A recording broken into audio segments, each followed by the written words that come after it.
Well, hello, this is The Sacred Speaks. I'm your host, John Price, and welcome to today's episode. This is episode 112. It's been quite the ride, and today certainly does punctuate that experience. I'll explain in the episode how this happened, but I'm really excited to present it to you today.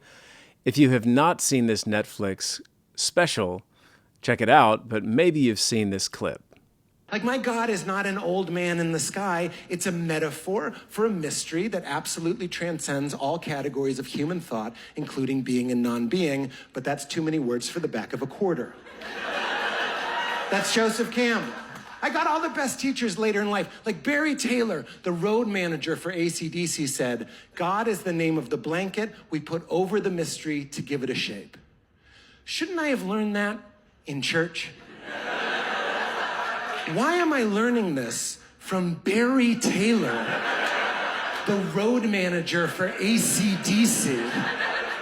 I certainly saw the clip and thought, I have got to get these two men together, and it just so happens I had a way of connecting them, so I did.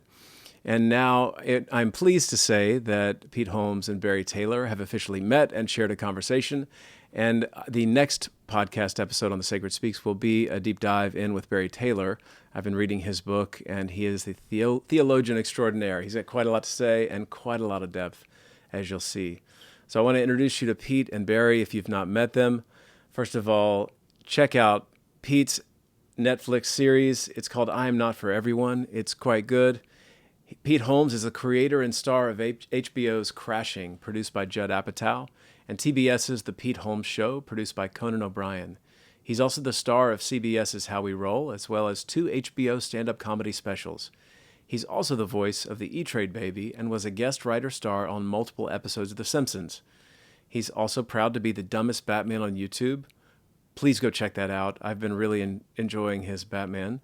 The host of the wildly popular You Made It Weird podcast and the author of Comedy, Sex, God.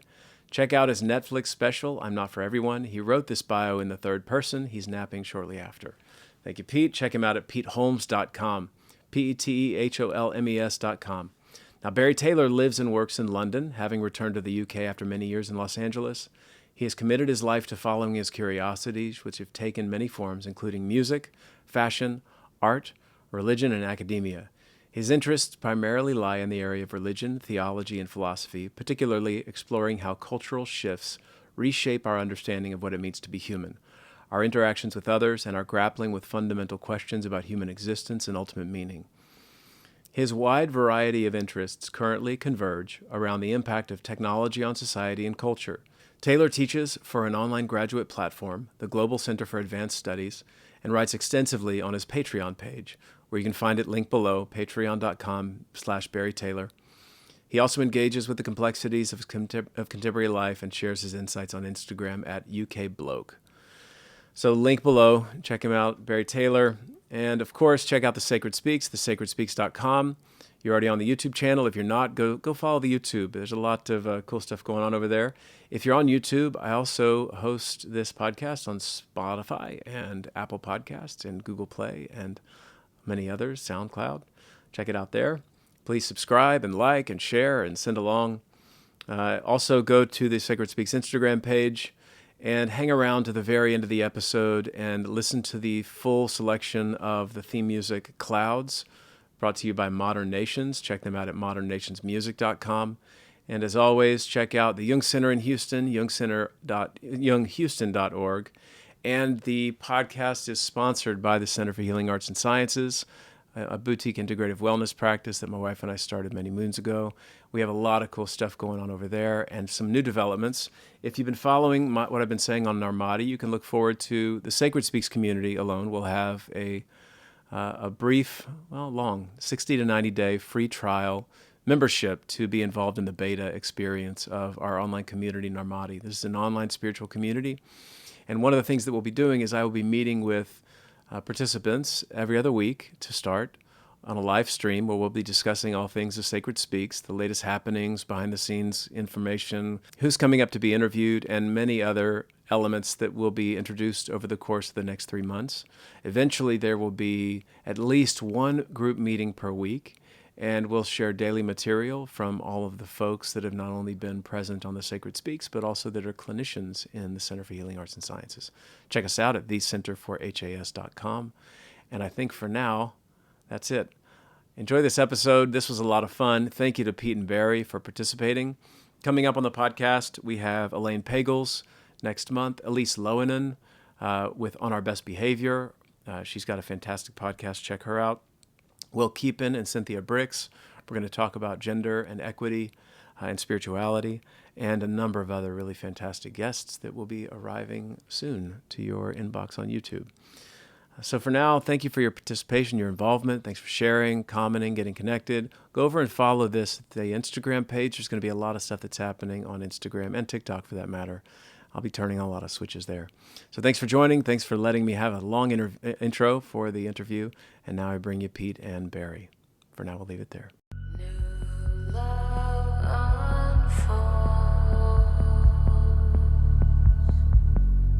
controls your dreams. So is this the first time y'all have been together? Yeah. Yeah, I think it is. I mean, it's so weird because, I know Rob and I know Pete, and I think we've passed like ships in the night more than once. Is that right? Yeah. Because I lived in LA for 30 odd years. Oh, wow. Well, I mean, and of when course, you say Rob, you mean Rob Bell? Yeah, Rob Bell. Oh, wow. All these connections. Yeah, no, sorry, John. I'm just sitting here going like, I've been so curious if I was quoting you correctly. I've been quoting you for a decade. Before I did that joke as a joke, it was in my book. And before it was in my book, it was just something somebody told me. But it was one of those like formative moments. God is the name of the blanket we put over the mystery to give it a shape.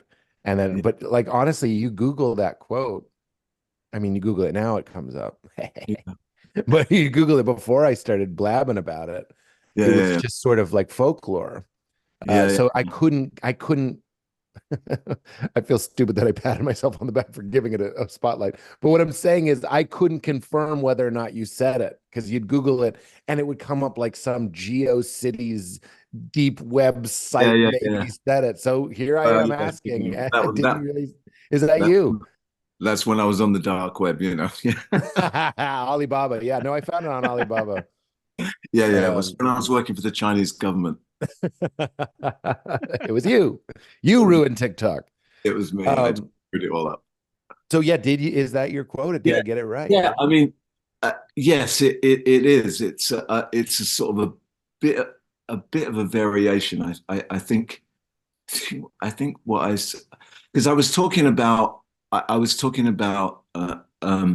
the way we use words to describe things that are impossible. So it's close enough for rock and roll. And where were you? And are you the road manager for AC/DC? All of this is hearsay to me. It was just a punchline to me that I was like, this is so absurd from this person. But is any of it true? The quote is true. Is the rest true? I mean, I was a long time ago. Yeah. I mean, that's kind of, yes, I was, but not for a long time. But yeah, I was there at the beginning of their career, really, and worked with them for a number of years. But then, did they hire you because you were? I have all these ideas, like you were a theologian that they liked having around, just a rock and roll man. No. I was a sound engineer, and I joined. I started working for AC/DC when they first moved to London from Australia in the 70s. And it was the five guys in the band, myself and a friend of mine that sort of started off their whole sort of career in the West. So I was with them really until Bon Scott died. So the formative years. So you were just a music guy. Yeah, I worked. I like toured with different bands, doing sound and all that kind of stuff. Yeah, the kind of the theological stuff and the philosophical stuff came along the. I mean, came along the way. Well, then And it, before I feel like, John, sorry, I'm doing all these questions that it'll be all out of my system. You're totally in. Yes. I'm just gonna say, were they into it? Was like that's an interesting contrast. well, I mean, AC/DC, were they like, hey, check this guy out, smoking cigarettes, leaning on the bus? Like, this guy's blowing my mind. I mean, I wasn't really into any of those things when I first started working with them, you know. But I was, but I was never into I was never into religion. And I'm not sure I still am, even though I Yeah, spent the last 30 years like working around it. same. But interestingly, um, you know, life on the road with the band is a strange mix of it's like running away to the circus, and sometimes it's like wildly hedonistic, everything that you expect rock and roll to be, and sometimes you're just sitting around talking about the the deepest stuff of life. And there was I mean, it was the end of the 70s. There was religion was in the ether in a way that it is actually again now in some ways. You know, Mm-hmm.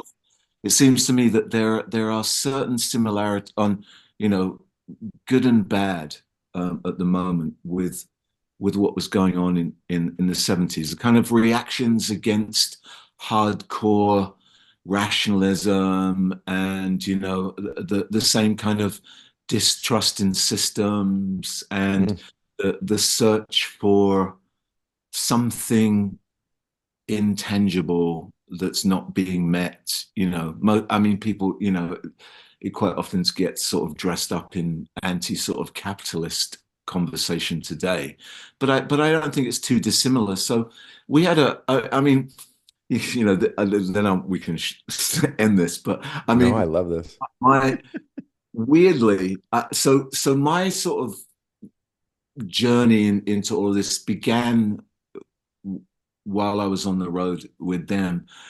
But you know, this was the days when there wasn't that much, you know, in the way of visual entertainment on, you know, I mean, we had like a video player and stuff. And my friend that I originally started working with AC/DC for, his wife was Japanese, and she happened to be a Jehovah's Witness. And she came on a tour bus with the 8-part Jesus of Nazareth videos. And Wait, the Jesus movie? yeah, and we're not that you know Not that one, the earlier one. from the 70s with like Yeah, yeah, Robert, yeah, yeah. you know, the real blue-eyed curly haired Jesus, Yeah. but and everybody watched it and we all talked about it, you know. So you know, think I mean, Who put it on? Who was like, well, she's we got the Jesus movie. Let's throw it on. because we watched everything else that was on, you know. There's only so many Yes. watched Dirty Harry or whatever it was we were watching, you know. Yes. Yes. You're bored. You're on the road. This actually Well, you feels know what it's in like. You're on line. the road, so you know Yeah. it's like it's one wild party lived out in boring truck stops in the middle of the night. But I do think it's interesting. And I think we need to hear that over and over again, that this time, the weird time that we're in right now, feels familiar. Mm-hmm. It's I'm not saying the fourth turning, but it feels like there's a thing that happens. Yeah. And every time it happens, everyone that it's happening to thinks it's the first time. It's like the first time your heart gets broken. You think you're the only person. Then you read poetry or listen to music and you're like, oh, everybody. So it's just nice to know that that sort of tumult and that unrest was there. And it's interesting, like the temperature gets high enough, people look for a window, and spirituality has been, I don't mean to jump out, I mean to open it. And like spirituality Although, has been, oh, who sometimes knows? jumping Maybe, out. no, honestly, maybe you do open it to jump out, but then Yeah. the air hits you. Yeah. So anyway, I just thought that was beautiful. John, I'm sorry. That was my Y'all are, moment. no, You I take mean, over. I'd be a voyeur in this conversation any day. Fast, because the conversation began with saying you guys haven't been No. connected, but you've been connected in really meaningful ways. And just to connect this is, Yeah. you know, of course, Pete, I saw the clip. You know, I watched your special. I saw the clip. Of course, you're doing Yeah. this amazing thing that I think you do so well, which is bridging this theme that we need to get into, popular culture and the mystical. And of course, here you're making this comment referencing Barry Taylor. And I had this idea, given our connection, Pete, with Richard Rohr, I had this idea of like, wow, I think I can connect with Pete, and I could probably get him on the show. And I walked into this crew that I was a guy group I'm a part of, and Matt Russell, who's a Methodist minister here in town and a dear friend, he's been on the podcast. I said, man, I would like nothing better than to match these guys up. Pete Holmes, Barry Taylor on the show. That would be fantastic. And Matt goes, I know Barry. Like I could text him right now. And I said, holy shit. So by the end of the day, this thing had already come together. You know, Richard connected us, Matt, you know, connected you and me and Barry. And then this thing started to play out. And so to really tee this up, it is something, Pete, that you do very well, is infusing, you know, you have this trickster energy, which I think is destabilizing people's defenses and their egos and delivering a real mystical dynamic into spaces that typically don't have a mystical flavor.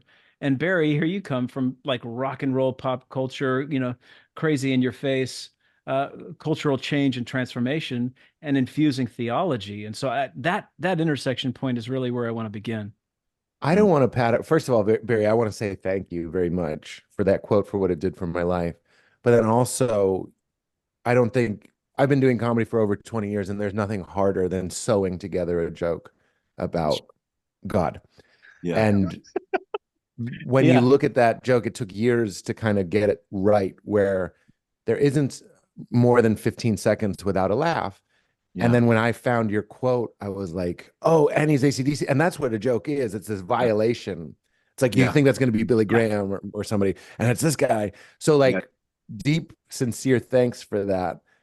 And also, I don't want to pat either of us on the back, because I'm not. I'm actually just pointing out something that I think is just cosmically true. And you see it in the New Testament, is that, of course, and it's very Richard Rohr, God is always hiding in these weird places, you know, right? Of course it's Barry, and of course it's comedy clubs, and it's fun to do that on a special. You can do that on a special and everybody just has to listen to what you do. But when the real stuff was, I'm in Cleveland doing that joke, that's a really weird vibe in the room.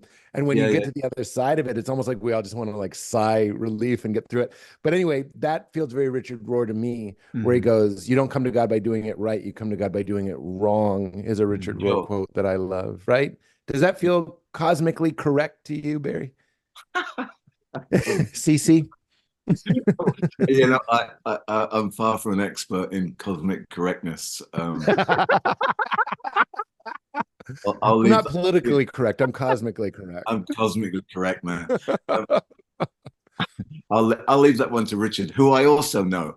So no, we are just like passing in the night, man. This is crazy. Yeah, well, you know, I mean, I spent quite a lot of time in, you know, sort of Christian churches, circles of varying kinds. So moved through lots of different things. But yeah, I mean, I think it's always surprising to me that it's still a surprise that people are surprised that environments that you don't expect to be able to say something rich or profound or meaningful are actually probably the best places to say them, and quite often the most well received.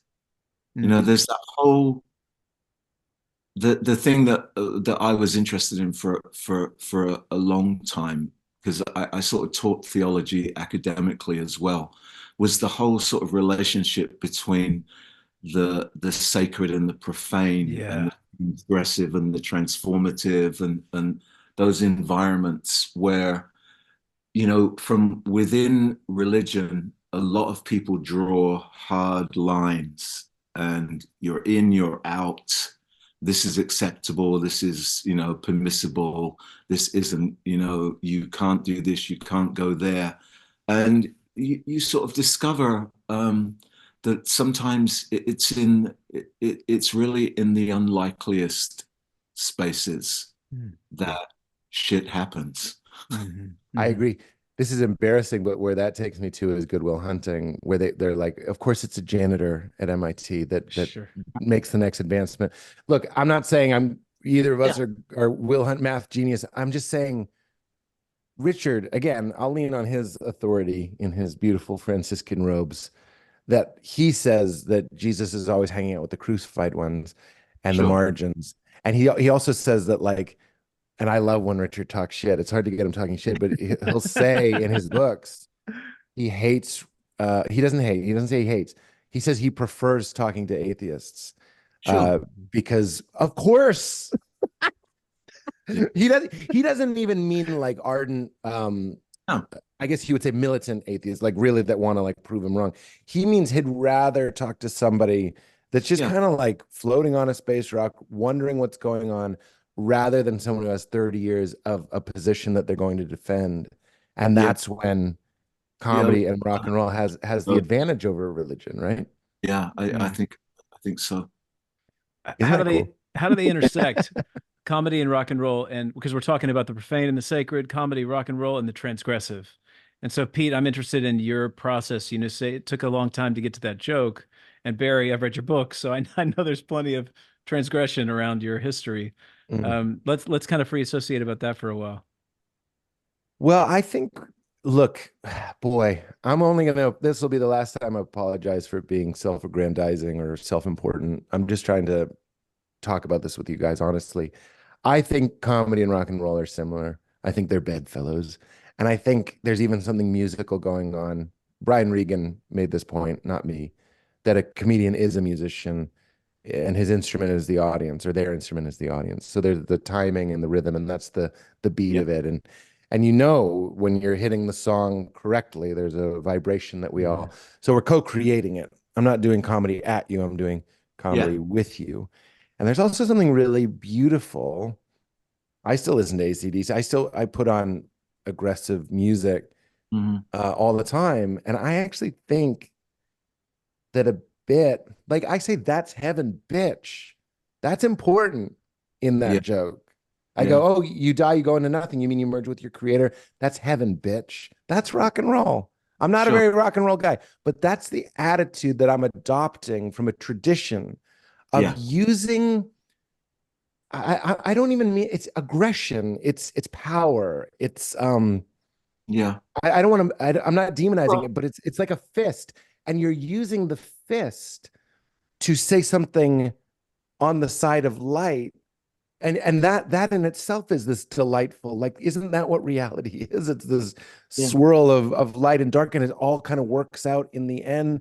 And so it's like, what I'm saying is comedy, this is my last point, Barry, I'm going to throw it to you, man.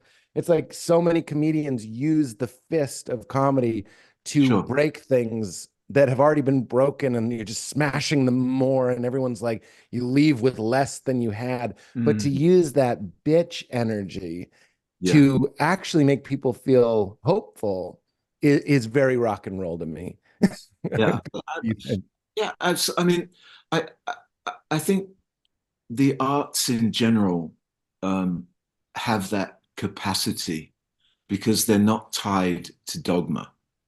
You know, so you don't really have a thing to defend behind you. And you know, with I think with like rock and roll, I mean the roots of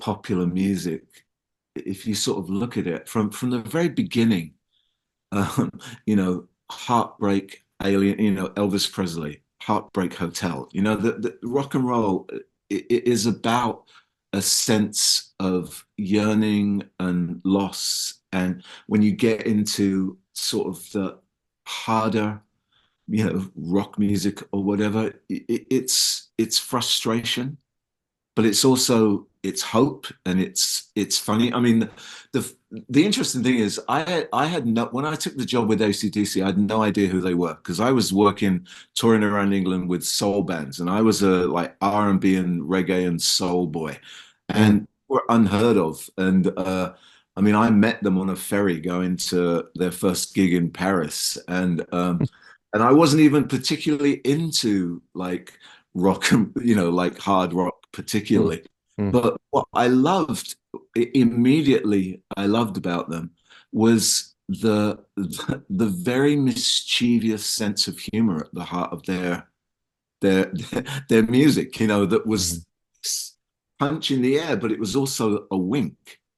Mm. It, if you listen to a lot of their songs, I mean, people take issue with lots of them, but there's a lot of innuendo and Mhm. humor, but there's also a real sense of the genuine frustration that people feel when they can't express what they want to express in life because the world around them promises something, doesn't deliver, and then you wonder where you are. And That is so right on.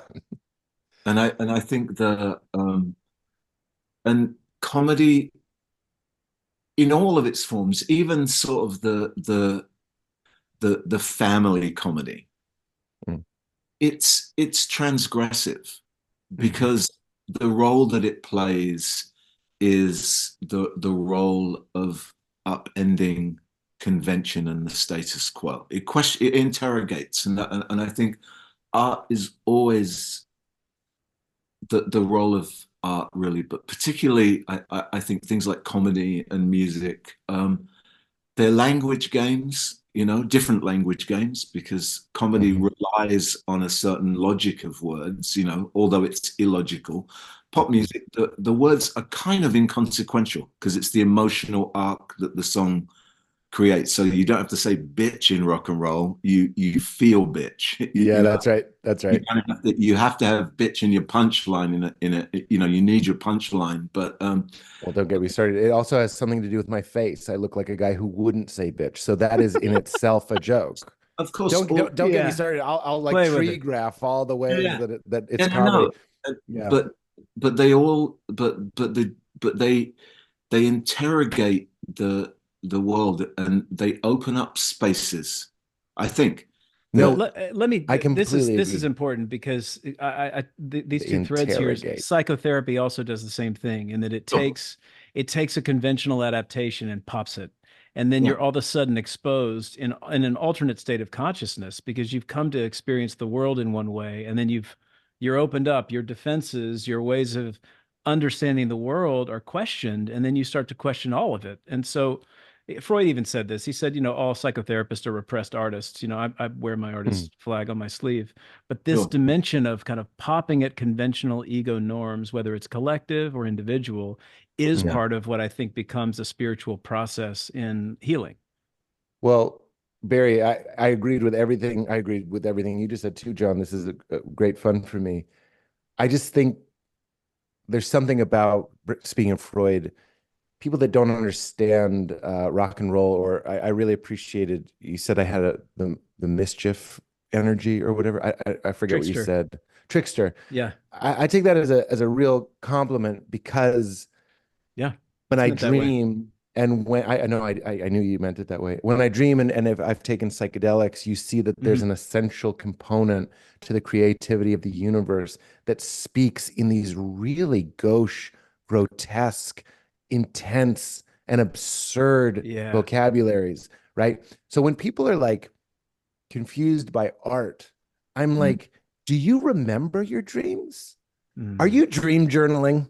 Like, you know what I'm saying? Like, have you spelunked into your own mind? Not because it's just wild insanity, but because that's how a part of you, we can call it the unconscious, subconscious, interprets and processes reality. So when I listen to AC, I know you worked with other bands, but we'll stick with AC/DC. When I listen to AC/DC, something is being ministered to sure, because it sounds like a feeling that I have. Mm. And when a Mm. comedian, especially one of the things that comedy does is it will trim the fat, meaning the subtlety out of an issue yeah, and only lean on one side because it's mischievous. You're being a trickster. Hmm. You're Hmm. going like, what if we look at this? Bill Burr is incredible at that. It's like, well, everyone seems to think Steve Jobs is incredible. I'm going to make the argument that he was nothing, just yeah, just to just to show you that nothing is true. And at yeah, the end, we all go like, oh wow, nothing is true. yeah, That is what a psychedelic tells you. You go Yeah. like, what are you describing to me? Colorful mist in the wind. Reality is like if you look at a lake and it's raining really hard and the water is dancing on the lake, that's this. And we walk around as if it's so solid and predictable and real and understandable, and good art and a good dream and a good trip will go like, no, it's just the water on top of the rain. That doesn't mean we can't honor it and live it and try our best. But like the cosmic joke is, what were you taking? What were you protecting? What were you so afraid of that whole time? Yeah. Right? Yeah. I mean, speaking of the 70s, by the way. That's right. Well, no coincidence, right? Yeah. No. I mean, yeah, there's so many things that you just said that we could probably camp on forever. I mean, I just think it's an interesting time for. I think it needs to be a transgressive time. Mm. You know, I think sometimes I don't know, maybe it's always called for, but it's interesting. I mean, the sort of proliferation of the rise of comedy within culture. You know, I mean, in a sense, I mean, comedy's always been in the mainstream, but it's sort of been mainstreamed, and it functions today in quite profound. I mean, you think about, where do you get arguably the best political commentary in the US right now? It would be about 11 o'clock on, you know, 3 or 4 channels with a number of people whose roots are in comedy. Yeah. And you get this very warped look at the world.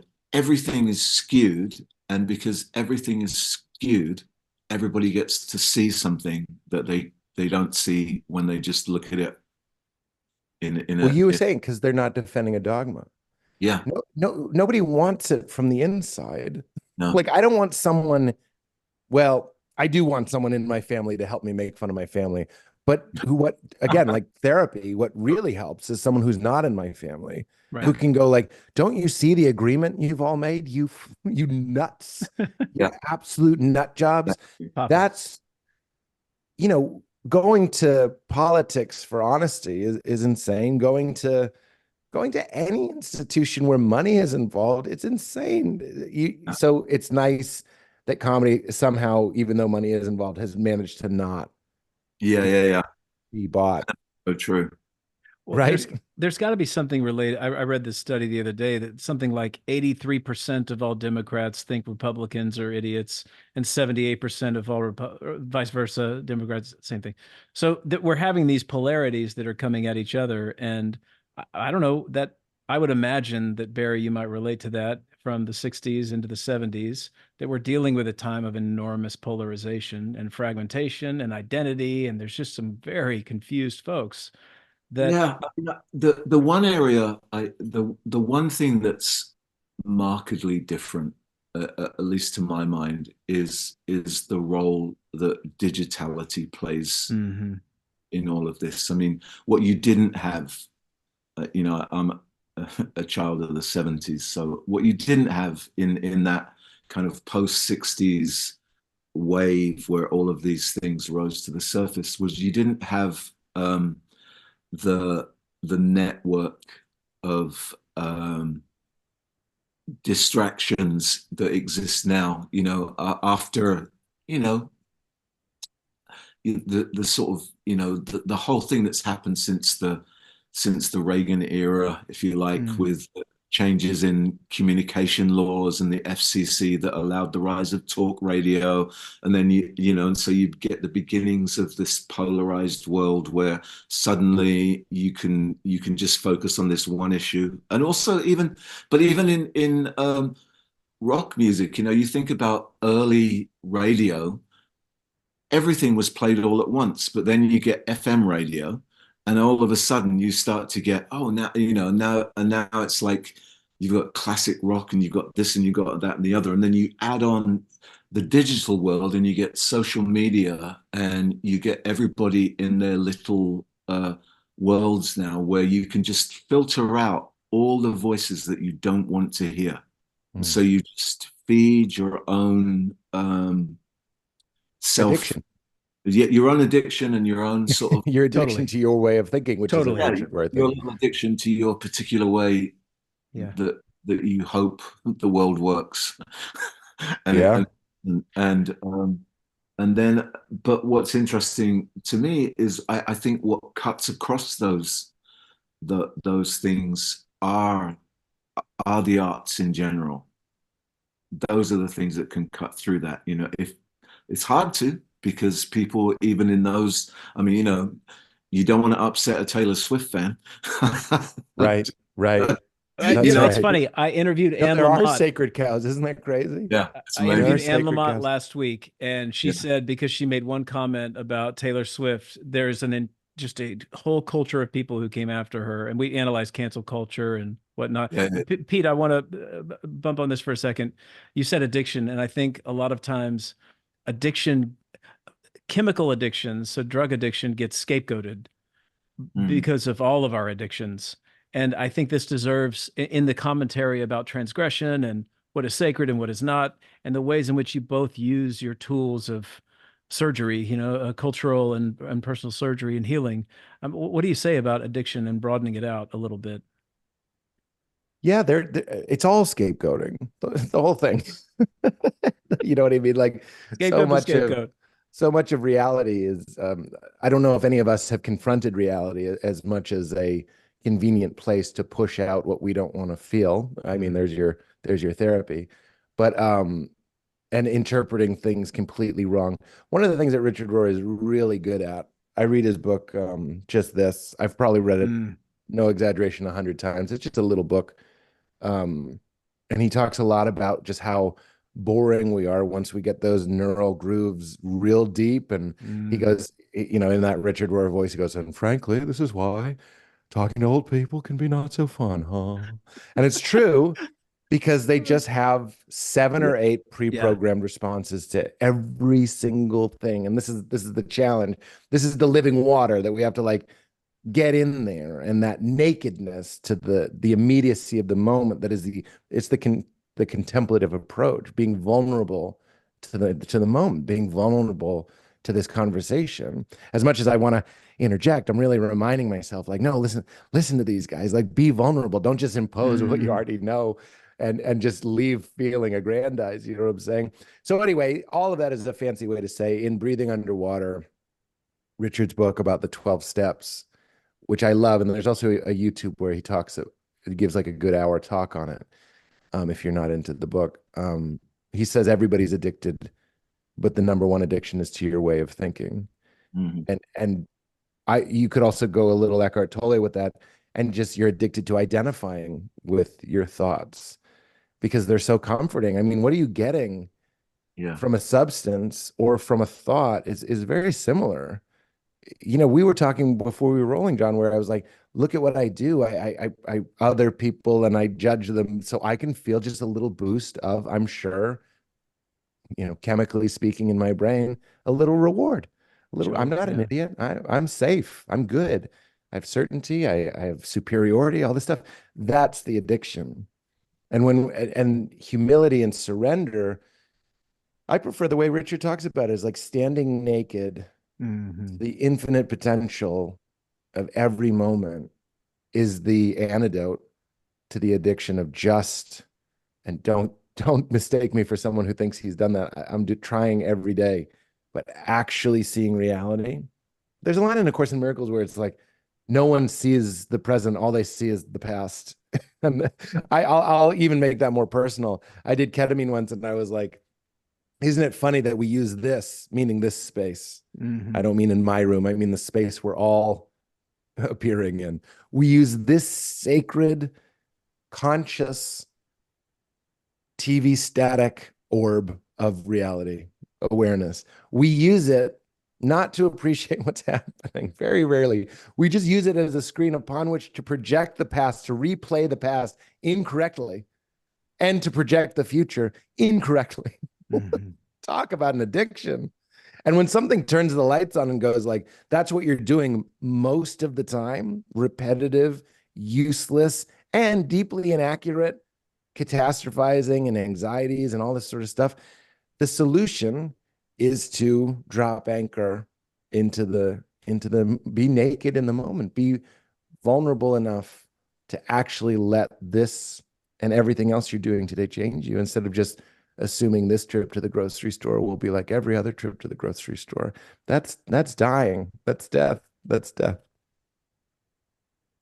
Wow, that was intense. I did ketamine before this talk as well. I should let you know. I couldn't tell. I'm 100% kidding.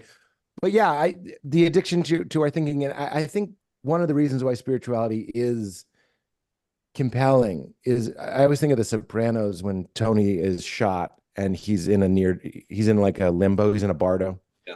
Mm-hmm. But remember, he thinks he's a traveling salesman living in a hotel, but there's a lighthouse in the distance, and every once in a while he looks at it and he feels called to it.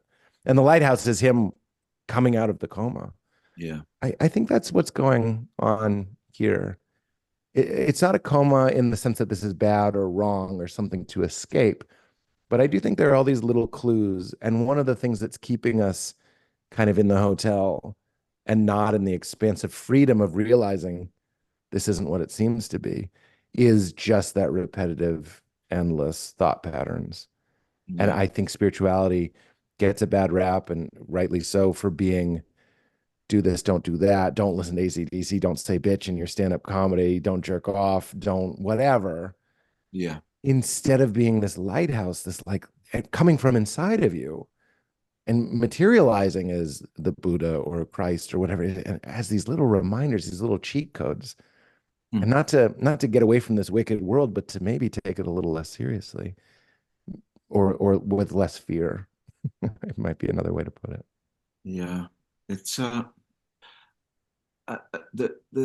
spiritual sort of equation is it's a complicated one in our world because of the way in the West particularly, the way sort of we assigned religion to the trash can for, and replaced it with essentially faith in other things, science, capital, whatever it is, and sort of set our sights on a different kind of horizon, one that sort of promised, or like promised satisfaction or fulfillment, but really didn't deliver. But we were so invested in it, you kind of had to keep on believing anyway. It's like when you have like a sort of a glitchy way of looking at something, and it's not working, but you keep holding on to it because you've invested so much energy in holding on to that idea that to let it go, seems it's like that quote. I don't know who said it. It's easier to imagine the end of the world than it is to imagine the end of capitalism. You know what I mean? Like we can imagine the apocalypse before we can go, oh, you can't live without, you can't have a non-capitalist world. That's just preposterous, and I think the world of false promises that we've really built for ourselves and kind of invested ourselves in is a big hurdle for many people to overcome when the conversation comes back around to the longing that people feel inside, because the messaging around what religion is or what spirituality is so loaded with old notions. And again, I think that's why it's interesting to me that things that you might say or come up in, comes up a lot. I mean, music's been a sort of torchbearer for various forms of spirituality almost since the beginning. I mean, while the West was sort of declaring the end of God. The Beatles were going to India and meeting the Maharishi and doing their thing, you know, and really it was that the conversation shifted to a different location, but we presumed we'd abandoned that conversation, and now I think as that conversation returns, there are interesting opportunities to sort of talk about all that aspect of what it means to be human in profoundly different ways that don't have to rely on the old metaphors and the old necessary. Not there's anything wrong with the old ways, but sometimes you need new language for new times. New wineskins, that sort of thing. Well, and it does seem that religion and this conversation about addiction, religion in modern times is a kind of addiction. Sure. There's this degree of certainty, and I think this is certainly, we could all agree that Rohr talks about this often, that there's a certitude that is projected onto the religious sphere where, I mean, Richard said something on this in this podcast. When it's the second interview I was doing with him, he said, look, Christianity was never about the demonic. It was about the ego. And when you look at all these ancient religions, there were practices, even AA is a practice to deal with the inevitabilities of the ways in which our egos calcify and prevent us from showing up in a more open, expansive place. And back to what you were saying, Pete, we show up in a repetitive, adaptive mode that we end up projecting all of our preconceived notions onto this expansive mystery. And isn't that problematic? And why can't we bring a religion in that disrupts our subjective states of being? Like I think both of you are referencing, certainly in your work, Barry, in the book, and Pete, you're just comedy daily. I think that's what you're doing. You also, go ahead, Barry. No, go ahead. You go ahead. I was just going to say you referenced, I think it's the holy disappointment when you realize you're looking out there, you're looking out there, you're looking out there. I think that's a benevolent design that we do live in a culture that goes like it is in the next car, it is in the next thing. And I was in a very dark depression the second season of the show I did on HBO. And it was because I was at the top of this mountain. Sure. And I was like, this is rare air. I'm happy to say the third season I got happy again, but it was because I got really fierce about my practice because just having gifting suites, or if you don't know what a gifting suite is, it's an absurd situation where rich people get to go in and get free things. Like those aren't happy places. I know you don't believe me. A lot of you listening don't believe me. You gotta believe me. Like CeeLo Green picking up a free watch doesn't feel. I just picked him because I don't know, he was on my mind.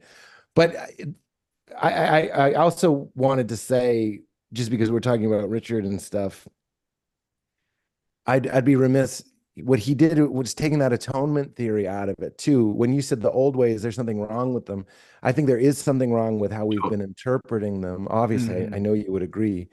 Yeah. And when you bring, I'm going to make this point really quickly, but I'll make it anytime I think to, because it's very near to and dear to me. I've actually tried it on stage, but it's not funny enough. Is we brought in this idea of atonement theory. Richard would tell us when it happened, 1054 or something like that. And the theology changes and we split from the Eastern Orthodoxy into the two sides and all that sort of stuff. And now we have this idea that Jesus died to change God's mind about us.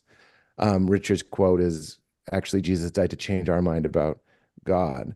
And what I think is really interesting, and I think about every day, and I'm happy to share it with you guys, is the prodigal son, which is Jesus's closer in our language. It's his big finish. It's his encore. Like even historically speaking, biblical scholars agree that the prodigal son is the most authentic, the most traceable of Jesus's teaching.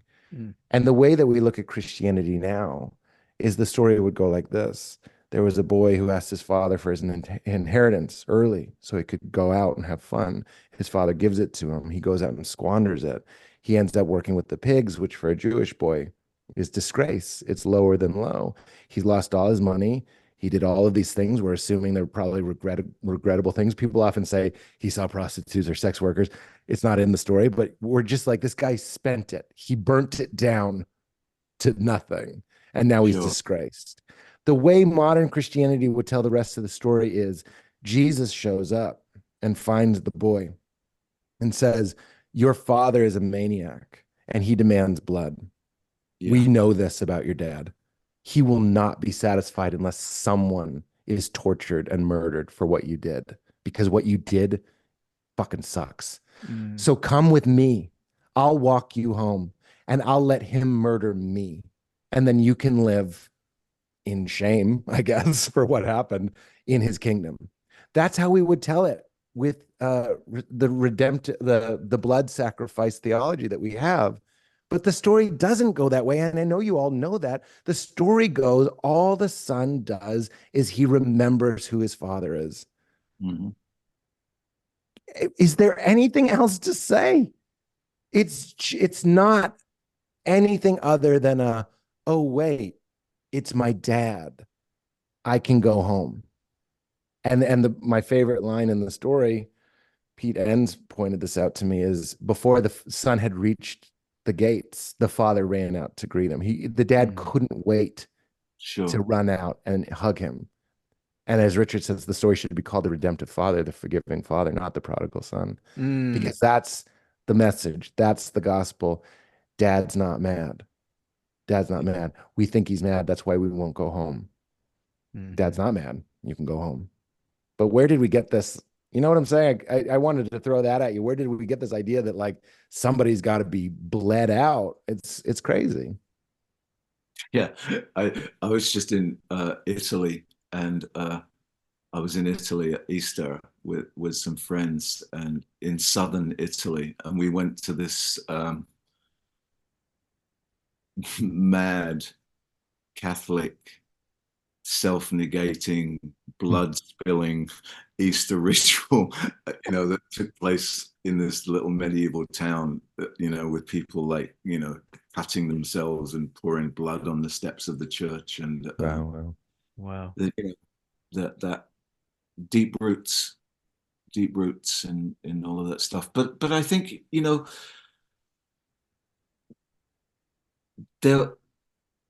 there was a time when that story told that way made more sense than it makes to us now, in a world where sacrifice was taken for granted in a very different way.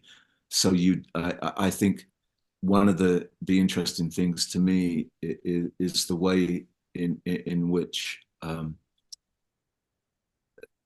different I think I want to say different times require different stories, and maybe different interpretations of stories too. And I think that's where the sort of interest for me with religion or spirituality lies, is that it can be retold and it can be reheard if it's retold. And I think, to your point, one of the challenges is, when you have a very sort of loud, particular form of religiosity, it's like you hear an awful lot of Muslim people go, Islam is not a violent religion. But a lot of people don't believe that, because what they hear is the sound of the anger, and you get the same quite often with Christians too. The sort of angry. I mean, I remember I'd actually been out. This is a crazy story, but I'd been out in Nashville and gone. This is while I was on the AC/DC Highway to Hell tour, and I found, and I didn't even know they existed, a Bible bookstore in Nashville. I bought drumsticks from a music store, and I bought a Bible from a lady that looked like my granny, who couldn't work out why I wanted one. And as I was walking back into the gig, the place was being picketed by Christians who told me that I was going to be going to hell if I was working for this band. And it was the most bizarre thing. And you get these loud, angry voices making their declarations, their proclamations about what you must do, what must happen to you. And in a sense, what must happen to you? Well, I don't know, because what happens to people is actually very different. I would imagine that for all of us on this call, our encounter, whatever that was a remarkably personal and individual thing. It wasn't some Yeah. corporate thing where you just signed a sheet. That came later when you actually went to church and they told you that's what you had to do.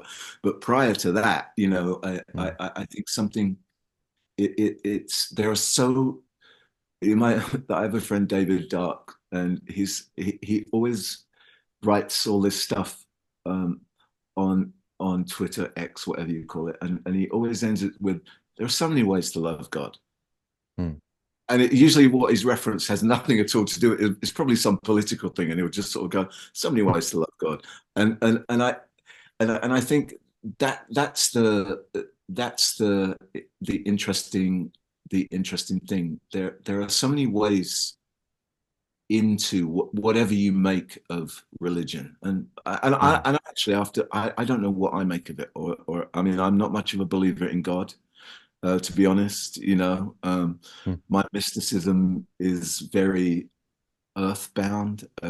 There's a philosopher I like, Eugene Thacker, and he wrote this book about horror films and philosophy, and the book's called In the Dust of This Planet. And I always there's a story, that story of Ezekiel in the Old Testament where he goes into the water. He's being led by a man with a rope, and it's at his ankles, and then it's at his knees, and then it's at his waist, and then it's too deep to swim. And I used to sort of use that as this kind of story about how you sort of go through these shifts and changes in religion. You sort of start out, it's the cold water around your ankles, but more of you is out of the water than in, and then you get up to your knees, which I sort of said was you kind of learn how to surrender a little bit, because, when you get to your knees, and then it gets to your waist and you can sort of feel the current of water coming against you. And then you're swimming and you can't touch the ground. And I used to go, and that's the mystery. But then I realized that I'd missed the last bit of the story, which is that he was taken back to dry land. And it occurred to me that the real mystery was what takes place not in the river of God, but in the dust of humanity. And my journey then began to sort of take on a different thing. But we all sort of walk in different directions with stuff. I don't even know what direction we go. I just know that we all, in our various ways, I think, are well, I can only speak for myself. The thing that was a real impulse and remains for me is I just wanted to be a richer, kinder human being. That's really the game for me. When I left Los Angeles, I had a couple of community things that I was involved in, and I went on the last Sunday I was there. I said, so here's my summary in 3 words of what I think Christianity asks of us after 30 years. Be fucking kind. That's the game. That was the game for me. All the other deeper things. It's not that I don't care about theology, or I mean, I still teach theology. You know what I mean? But those are the interests and curiosities and preferences and hunger that we're the things that we're all, we're all fascinated by or consumed by or concerned concerned with, or just interested in general. And it's funny to say, but God, I don't know why I got off on this tangent. I love it. Good one. I never considered that I was getting into religion to find out about God. I actually always thought that I was going down some journey to discover something about what it means to be human, which actually I think is what the game with religion is about anyway, really. I mean, I think that's really what the discovery of, I mean, you mentioned those sort of things earlier. Anyway, sorry, that was a waffle. I'll shut up. No, I love that. I'm trying to add I don't know if you'd call this theology, but the way in which I agree with everything you just said is as follows, is that like kindness, this is if we want to ruin it on the operating table, because it's done. Be fucking kind is done. But just for fun, for sport. Sure. When we are kind is sort of like a loving niceness. It's not just polite. It kind has a sort of rich love thing. I think what I get from that is my deepest nature is that love. And I share that nature with everyone and everything.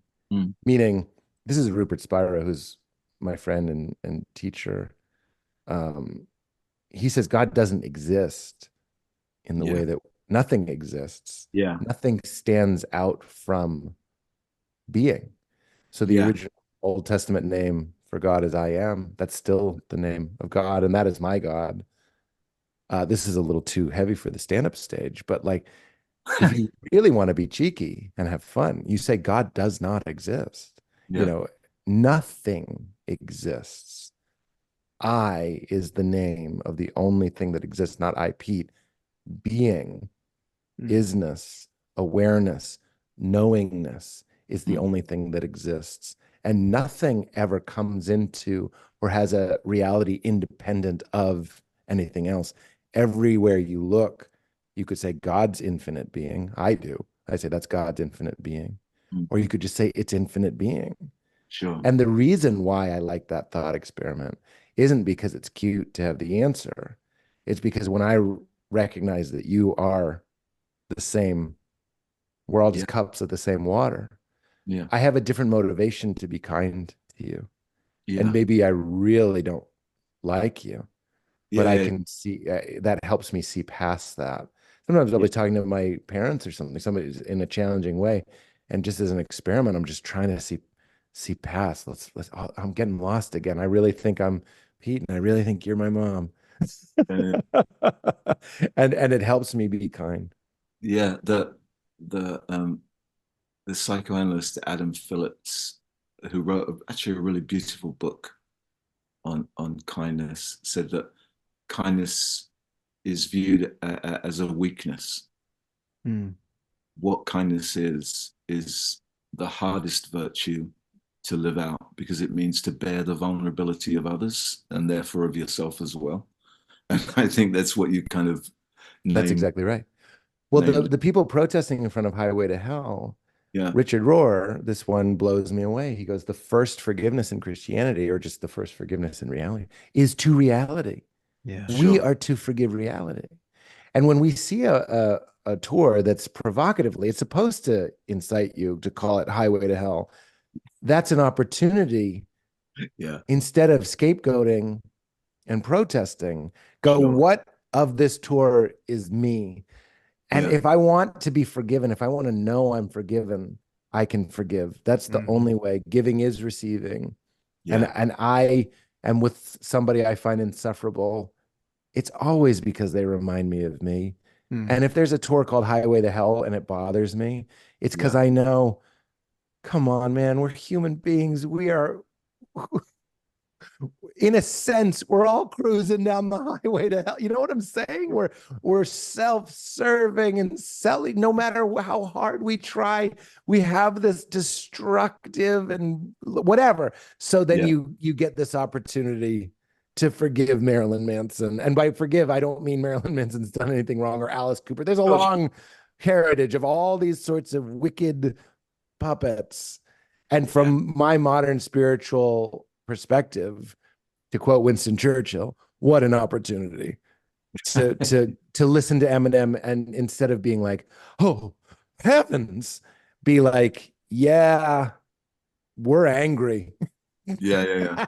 Well, see, ultimately, This this is the too. failure, I think, of our modern spiritual and religious worldview is that we've lost the capacity to teach interpretation and the Mm, different registers upon which we can experience reality, because yeah, it's singular. You know, there's one experience, and I'll pick on Christianity, but Christianity violated its first principle or one of its first principles very quickly by creating a false idol.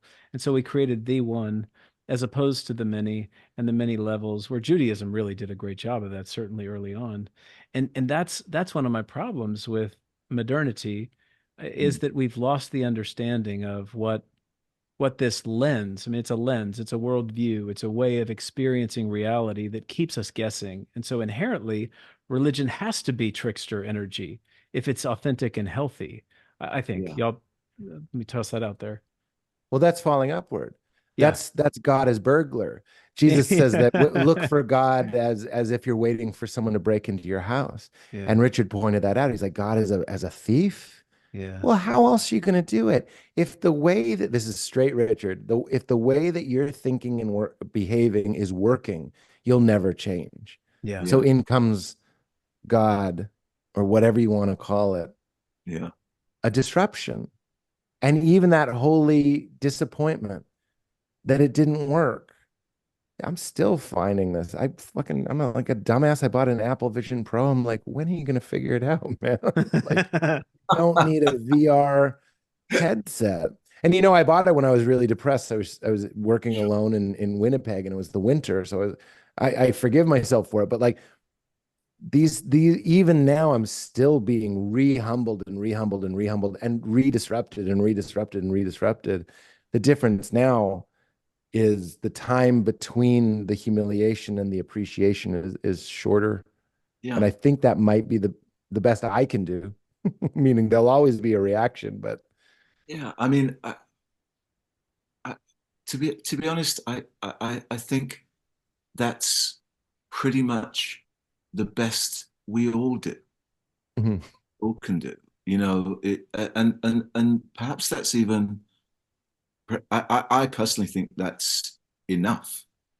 Mm, You know, the sort of the cultural drive that's really accelerated in religious environments quite often for sort of perfectionism and always being right. I mean, without getting too Freudian, Freud sort of talked about repetition compulsion. yeah. One of the real power drives of human existence, and you don't just get over you don't just go, oh yeah, I'm coming to terms with my death drive and my pleasure principle, and now I know where my desire is, and we're always attaching our desire to VR headphones or That's right. That's right. I mean, we live in a world that sells us the promise of false desire everywhere and Yeah. tells us, we shouldn't be bored. We should this, we should that. We should always be. I mean, that's my sort of real concern with like the whole kind of wellness culture is Mm, that it's relentless hamster wheel of positivity. performance. It's Yeah. like your best life is always after the next thing. But really, I, I think to some degree, there's much about who we are that doesn't ever change. We Mm, just come to terms with That's ourselves. exactly right. That's Ramdas. Ramdas says, I have every neuroses that I had going into this. yeah. And Yeah, he goes, now I have tea with them. And Mm, I was like, that's it. And yeah, and I catch myself even spiritually having a materialistic bent where mm, I'm like, I can't wait until I'm not reactive at all. Mm-hmm. And then my teachers, and by that I mean people I'm reading. These aren't necessarily people I'm having lunch with, but my teachers are always reminding me it's like that stuff is there. That's why forgiveness is such a powerful thing. It's Mm-hmm. like there it is. Yeah. Oh, Pete. And it's beautiful to go like that was really hard for Mm-hmm. you. It's Yeah. beautiful. And you know what? I think this will be up your alley, Barry, because it's very in the dust. When I'm challenged, even though I'll just speak from my ego, even though I know everything I know, I've studied everything I've studied, I've spent so much time doing this, this, and this, I still get thrown for 4 days because something my mom texted me. And Yeah. then I said to Val, I go, at least I'm useful because when I'm broken, Leonard Cohen, that's where the light comes through, right? Mm-hmm. And then that's also it's my favorite Pete is broken Pete. I don't want to be broken, but that's when like the connection that I feel to other people is so deep as Yeah. opposed to shiny perfect Pete. Shiny perfect Pete isn't really useful. Yeah. Yeah. Yeah. No, I mean, I think that's what it means to be human. I mean, it's the tragedy of spiritual perfectionism is that Mm-hmm. I mean, and again, if you go back and read, I mean, I'm sure you've heard this from Richard, like because he was a big fan of like the Desert Fathers and stuff. I mean, Yeah. there's a whole other way of looking at, at some of this stuff. I mean, you sort of have to reconcile yourself to the fact that you're a bit of an asshole who Yeah. occasionally isn't.